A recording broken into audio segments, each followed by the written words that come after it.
एक बार की बात है, जब हम ऊपर लाइन पे रहते थे, तब हम लोग नए-नए वहाँ शिफ्ट हुए थे, जहाँ पर हम तीसरी मंजिल पे रहते थे।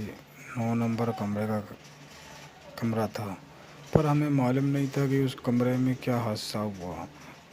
वहाँ से एक लेडीज़ रहती जो कूद के तीसरी मंजिल से मर गई थी, पर हमें नहीं मालूम था और हम लोग रहते रहे।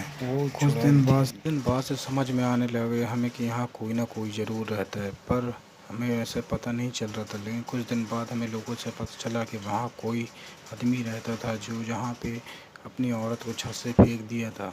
उसके बाद हम लोग को वहाँ पे अचानक तरह तरह की आवाज़ें सुनाई देने लगी।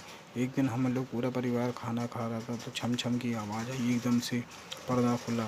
लेकिन हमने देखा निकल के बाहर कि वहाँ कोई भी नहीं दिखाई दिया, लेकिन बाकायदा पूरी आवाज़ हम लोग को सुनाई दी जैसे कोई चल के हुए आया है, लेकिन हमें कोई नहीं दिखाई दिया। उसके बाद से हम लोग के घर में फिर बड़े भाई थे जो अब उनके कब्र में तख़्त था, उसमें जाके लेट गए, लेकिन वहाँ पे कोई उनका गला दबाने लगा।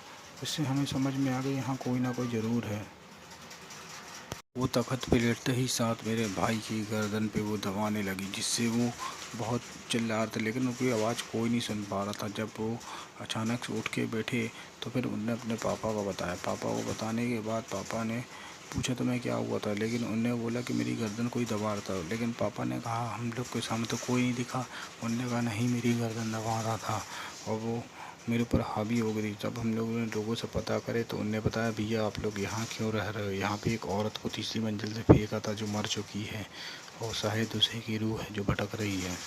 आज हम उस जगह से घर तो खाली कराए हैं, लेकिन आज भी उस जगह वो आत्मा रहती है। हालांकि वो बिल्डिंग अब सरकार ने तोड़ चुकी है, लेकिन अभी भी उसकी आत्मा वहीं भटकती है। ये घटना बिल्कुल सच्ची कहानी पर आधारित थी। आप लोग मेरी वीडियो को लाइक करें, सब्सक्राइब करें, जिससे मैं आप लोगों को इस तरह की आगे भी कहानियाँ बताता रहूं और आप मेरी वीडियो